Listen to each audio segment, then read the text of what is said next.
Hello mga mami ko, good morning. So ngayon, marami tayong okra. Kaya ang gagawin natin is piprituhin natin siya and then haluan natin ng harina and ng Dutch boy.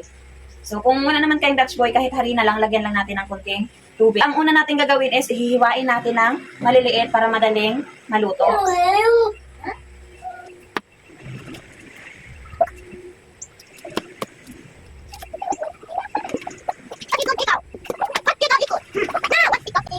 So, tatanggalin lang po natin yung kanyang ulo-ulo.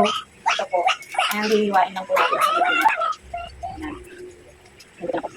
Nakakasawa na po kasi yung laging nilaga na lang or stem. Ganito na naman po yung gawin natin sa okra. Para may iba na naman pong klase ng luto. So, ngayon mga mami ko, hinugasan ko lang po siya and lagyan po natin ng harina. So, ayan po. Lagyan ng... Ay!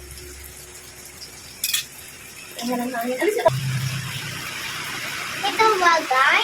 Tansya lang po natin yung paglagay ng harina.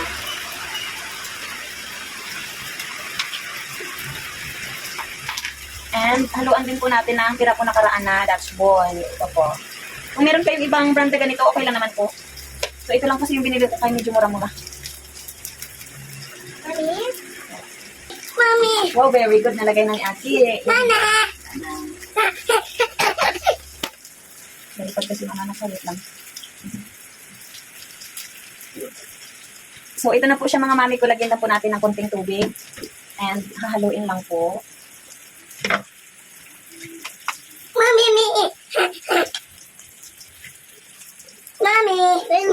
Ano milk? Baka kulang po ang lasa kasi nga mayroon siyang halong harina. And lagyan na lang po natin siya ng konting sarap. Yan. Para manuot talaga yung lasa niya. And after po nito mga mima po, iprito na po natin to siya and ipakita ko na lang po sa inyo yung result mamaya kapag natapos ko na pong iprito kasi madilim po doon sa aming kitchen so hindi ko po kayo pwedeng isama doon. So ito na nga po mga mami ko yung ating nilutong okra. Na hinaluan po natin kanina ng Dutch boy at ng harina. Ano yan, Mami? Okra. Ano yan, baby? So tikman po natin mga mami ko. Medyo mainit pa. Hindi yan, Sarap. baby. Crunchy po siya. Crunchy. Ayaw ako. Ayaw ako. So sa mga nagda-diet po dyan, pwede po ito. Pwede na po kayo kumain ng Ayaw kanin. na, adi baby. Tikman mo, babe. Me, Mami.